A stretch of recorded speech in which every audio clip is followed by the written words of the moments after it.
Next on the news, the battle over abortion. The High Court allows Mifepristone to remain available to women as the pro-life fight continues. Also tonight, that number there, it's not a mistake. Sister Frances Dominici, or Aunt Lee, as her family calls her, is 110 today. I'm Jessica Easthope with the story of the oldest nun in America. Plus, the priest who needed help. Parishioners come to the aid of Father Jim Cunningham, who is in need of another kidney transplant. And then I looked out the window and I could see fire. A terrifying moment in the sky. The pilot who had to think fast after an engine caught on fire. I'm Christine Persichetti. Currents News starts right now.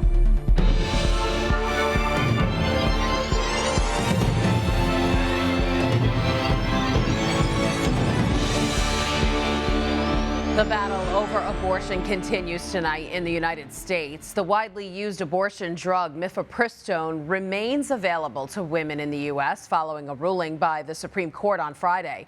But the drug could ultimately be taken away again. Let's take a closer look at some of the country's changes since the major pro-life win nearly 1 year ago. During the summer of 2022, Dobbs v. Jackson took center stage. The Supreme Court reverses the constitutional right to an abortion, upheld for nearly a half century. Across the nation, intense backlash and scrutiny follows. Abortion bans are illegitimate. Forced motherhood is illegitimate. This is all about sanctity of life, and sanctity of life needs to continue on. Justice Samuel Alito, writing for the court majority, called the original 1973 Roe v. Wade ruling egregiously wrong. Ripples from the Dobbs decision are felt across the country as so-called trigger laws take effect in about a dozen states, banning or severely limiting abortion in states like Mississippi, Texas, and Oklahoma. Republican-controlled state legislatures around the country race to outlaw the procedure. At 15 weeks, you have a developed heart and lungs, and to dismember a child at 15 weeks is a painful experience. It's barbaric. We won't go back! We won't go back! Legal fights commence over abortion access. Some state Supreme Courts, like in South Carolina, step in and block abortion bans. In other states, the highest courts rule the bans comply with their state constitutions. Meanwhile, others, like South Dakota, widen the scope, passing a law prohibiting the use of telemedicine to administer medication abortion. It also became a major topic during the midterm elections. We're going to have to make it a federal right. Voters in many states reject the most extreme versions of abortion bans. In California, Michigan, and Vermont, voters enshrine the right to abortion in their state constitutions. Then state legislatures return to session, and some states move forward on other measures. Just this month, in a first-of-its-kind law, Idaho criminalizes out-of-state abortions for minors without parental consent, calling it abortion trafficking.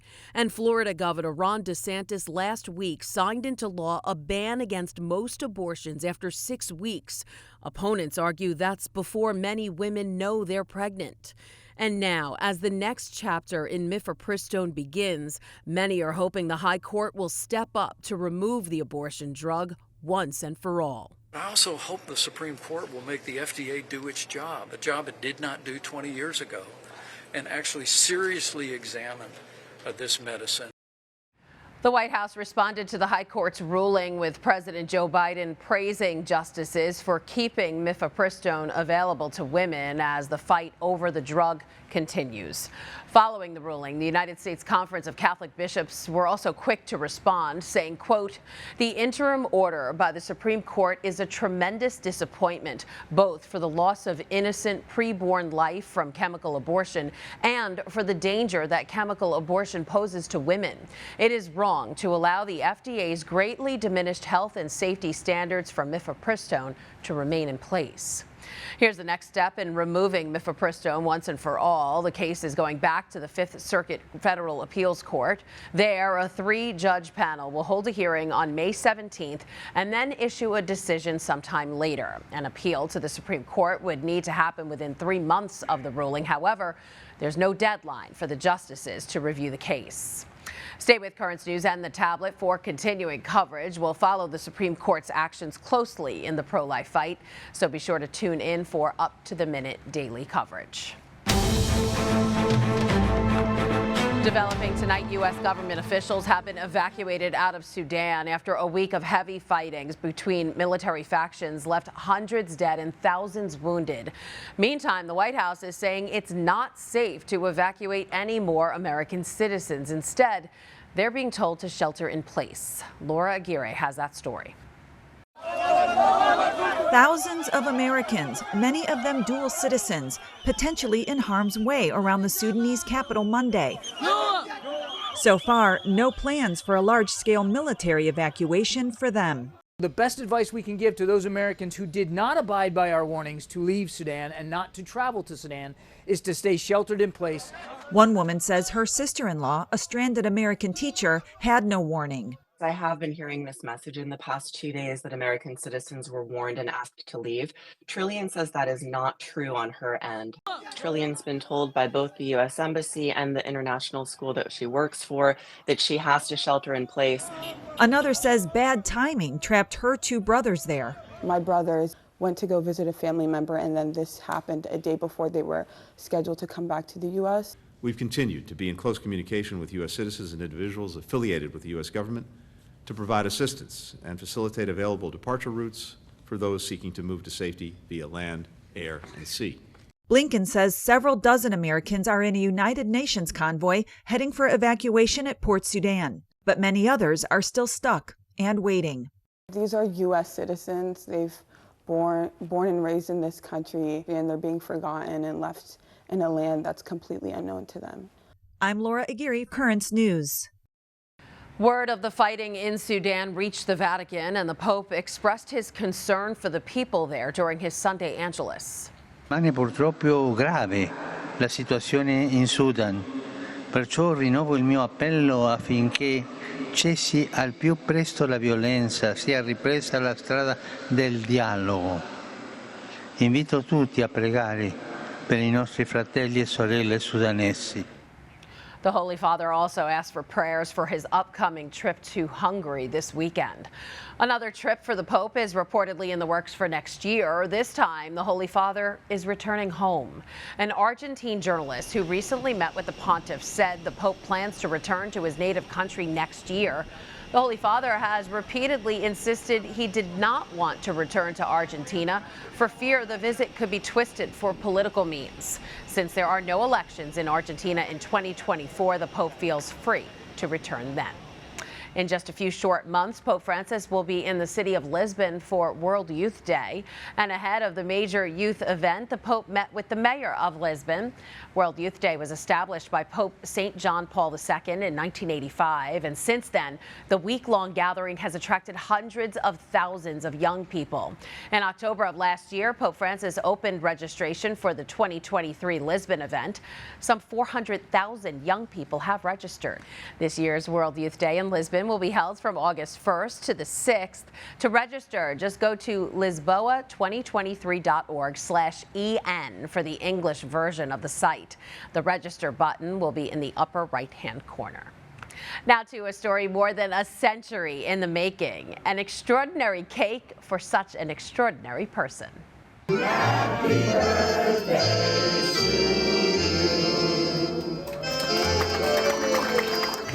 Sister Frances Dominici has heard this song 110 times, more than any other religious sister in America. Her milestone birthday was celebrated with friends and family at the Mother House for the Sisters of Saint Dominic of Amityville. Currents News' Jessica Easthope was there for all the action and has more on her secrets to longevity. God just doesn't want us. She said God just doesn't want her yet. She's in a room full of her closest family and friends. Now the family in. But only remembers a few of them. After 110 years, her memory has gone, but not her gratitude. I'm very grateful, but I'm not any more important than anybody else. I'm just a normal individual. Actually, that's not true at all. Happy birthday. To the Sisters of Saint Dominic, she's Sister Frances Dominici, the oldest nun in America and second oldest ecclesiastical person in the world. But to her family, she's Aunt Lee. A glass of wine isn't bad. No. Sally McGarity Staley is Sister Frances's niece. Her entire life was spent looking up to a woman she says was a math whiz, patient teacher, and all-around tough cookie. Being born 50 years after slavery, seeing the advent of radio, television, cars. She has a cell phone. She knows how to use a computer. The amount of things that she has seen throughout the course of her life is amazing. She's the heart of our family. After an accident as a young girl, Sister Frances had her left forearm amputated. But that never held her back. My mother made me completely independent. No one was allowed to help me. I could help them, but she wouldn't let them help me. Sally says her grit was undeniable, but so was her faith. She's a very prayerful woman. She was always serene. I have to grow in my spiritual life just like everybody else. Ursulina Piscatella entered the convent at just 17 years old. It wasn't long after that she was Sister Frances, teaching high school algebra. Sister Frances Kammer was one of her students. I had to truthfully say that I prayed that we would become friends someday, really good friends, and God answered my prayer. Today, they're inseparable. And Sister Kammer says Sister Frances is her best and most loyal friend. She was always there when I needed her, always. She looks very meek and humble, which she is, but when it comes to a showdown, she's right there, you know, on the front line for you. In 2022, there were less than 42,000 nuns in America. As the number of religious sisters dwindles, Sister Frances isn't worried. You just need to pray. God accepts us with all our faults and failings, and He's just happy to have a center, the convent, if they have a vocation. Her big secret to longevity is more like advice, less stress. Sister Frances sees the glass half full. As for the future, Sister Frances says God must not want her yet. And all she wants is a slice of her birthday cake. On Long Island, Jessica Easthope, Currents News. Happy birthday and great advice. Less stress. We can all follow that. There's a lot more news headed your way. A Brooklyn priest was blessed with not one, but 2 kidney donations. You get it twice. You know, I don't take this for granted. We speak with him and the faithful parishioner who is giving the gift, the life-saving gift. Heartwarming reunions abound as thousands of sailors return to their families in Virginia. Holy Week in the Diocese of Brooklyn. Currents News was there to cover it all, from the Palm Sunday procession. About 100 Catholics took to the streets of Brooklyn. To the Chrism Mass. Currents News' Jessica Easthope is in the thick of it all. There are some priests here celebrating their 65th anniversary of ordination. The conclusion of the first Lenten pilgrimage. Bishop Brennan joined pilgrims for a majority of the journey. Holy Thursday and the Way of the Cross on Good Friday. The Way of the Cross is making its way over the Brooklyn Bridge. Plus, powerful testimonies from new Catholics. I'm blessed to be able to wake up every morning. And a message of hope from Bishop Brennan. Christ is alive. Currents News is there. Happy Easter.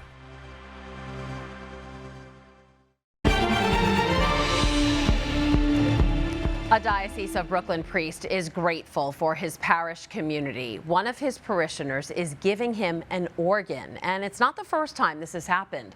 Father Jim Cunningham's surgery is actually scheduled for tomorrow, Tuesday the 25th. Currents News' Jessica Easthope caught up with him in Bell Harbor a few weeks ago. 13 people die every single day while waiting for a life-saving kidney donation. Father Jim Cunningham isn't going to be one of them. He has been cleared for a transplant and is waiting for surgery. The organ is coming from Mike Coughlin, his friend and parishioner at St. Francis de Sales in Bell Harbor. Mike has lived a life of service.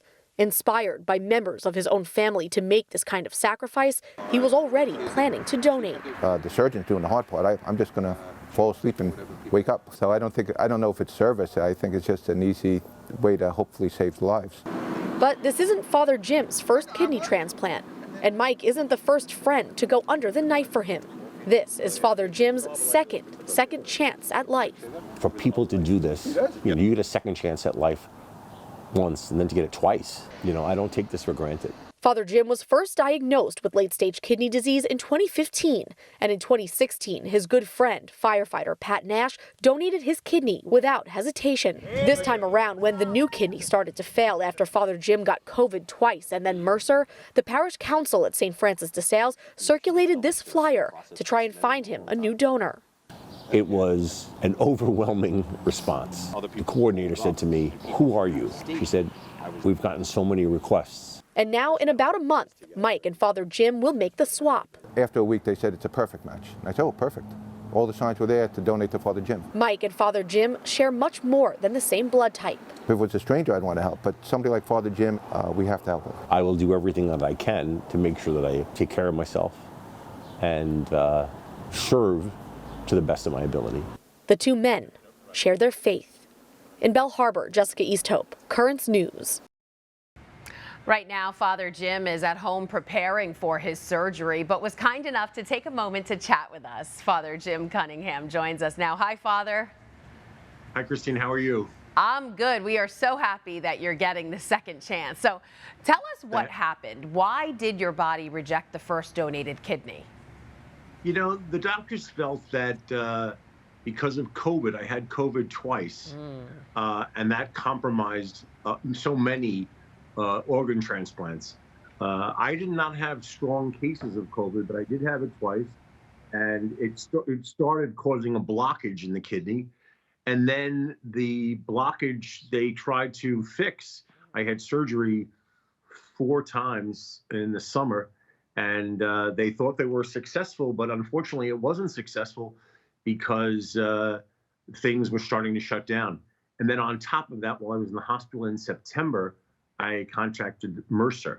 So once that happened, they, tried their best, but they said to me that, these MRSA is usually something that you get in the hospital. And unfortunately, I had a tube, and the tube became infected, and so that's basically how they explained it. I mean, I was doing well, and but unfortunately that happened. It's like you can't catch a break. I mean, you would think it would be easy to get an organ donation, especially in New York. It has some of the best hospitals in the world, but that's not the case, right? It's not the case. There's many people waiting for an organ, for a live donor, and that's the challenge. People wait on lists for years. If you have somebody that comes forward that you find yourself, then you're a very lucky person. And I am certainly a very lucky person. Now, you mentioned a living donor. Some Catholics are curious about organ donation. What is church teaching on living donors? Well, church teaching is that if we can support life in every stage, then the church is absolutely supportive of organ donation. We only need one kidney to live. Many people have only one and live a full and complete life. So if we could, if we're able to assist somebody else who, doesn't have a kidney that works or has a kidney that's failing, we should always try to do whatever we can to assist them in their time of need. And I've been lucky to have not one friend, but 2 friends. Yeah, just amazing. All right, it's almost surgery time. How are you feeling, and what are you most looking forward to after all of this is done? I'm feeling terrific today. I just finished dialysis a few minutes ago, my last session. I had a great experience with the people that cared for me at the dialysis center in East New York. They went out of their way to be kind, and I thanked them today. Some of them didn't know that I was a priest, but they were really terrific, and it made me appreciate even more the healthcare providers that work in medical fields and how they assist people that are really suffering. And this burden was made much less because of their kindness and concern. I'm looking forward to getting back to life, to devote myself completely to this parish. I am so lucky to be at St. Francis de Sales in Belle Harbor, the greatest parish in the world. And I'm so happy that in a few weeks or months, I'll be able to get back to work and assist my pastor, Father Bill Sweeney, who's the best guy I know, and do what I can to help serve the people here. All right, and we are looking forward to seeing you do that. Father Jim Cunningham from St. Francis de Sales Parish, thanks for joining us. Best of luck, and we're praying for you. Thank you, Christine. Thanks so much. God bless. If you want to enroll as an organ or tissue donor in New York State, just go to donatelife.ny.gov. Still to come on Currents News. Everybody was just very shaken up because all of us could see what was happening. Flames in the sky. Passengers on a plane watch an engine catch fire mid-flight. Frank's rice and beans. It's a recipe for a faith-filled mission. The parishioner at Our Lady of Grace who cooks for the homeless every week. It makes me feel good when I come down and I can do something to help out other people, which is what Jesus really wants us to do. He wants to help out other people. Pat Fleming makes up the pulse of the parish. Thursday on Currents News.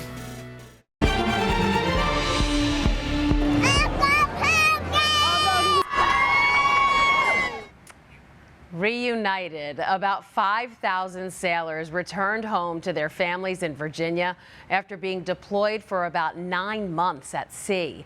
They left aboard the USS George H.W. Bush in August of 2022 before coming back to the Norfolk Naval Station.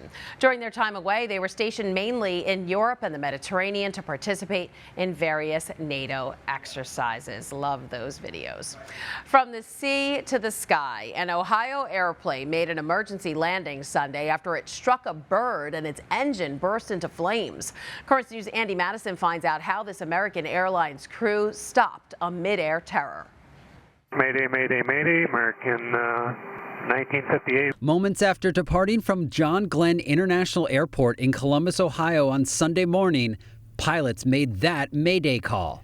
The pilot staying calm as he navigated engine failure. We had a bird strike and an engine failure. The plane hit birds and caused an engine fire. Passengers say they were immediately given safety instructions. For some, that was the scariest moment of their lives. I heard noises, like loud noises, and I looked out the window and I could see fire. The plane landed safely. These are photos of firefighters checking out the aftermath. Passengers were thankful for the pilot's swift action, getting back on the ground safely. Everybody was just very shaken up because all of us could see what was happening out of the windows on the right-hand side. The airport does have a wildlife mitigation system. Officials gave an example of how it works in 2018. They use noisy flare guns to scare off birds and trap birds to keep them off the runways. Research from the FAA shows incidents like this happen a lot. According to the FAA Wildlife Strike Database, a little over 15,000 bird strikes happened across 708 U.S. airports in 2021. 103 wildlife collisions were reported at John Glenn in 2022. Passengers thankful to be alive. Thank goodness that the pilot was so responsible, and he just did a beautiful job. He did. Andy Madison, Currents News. So glad those pilots stay so calm, cool, and collected. You know, pilots learn a lot about birds during their training. They also learn to avoid flying over wetlands, to be aware of current bird migration patterns, and to always be prepared for a possible bird strike, and he was. And that is Currents News. I'm Christine Persichetti. Thank you for joining us because we are putting your faith in the news. Hope to see you again next time.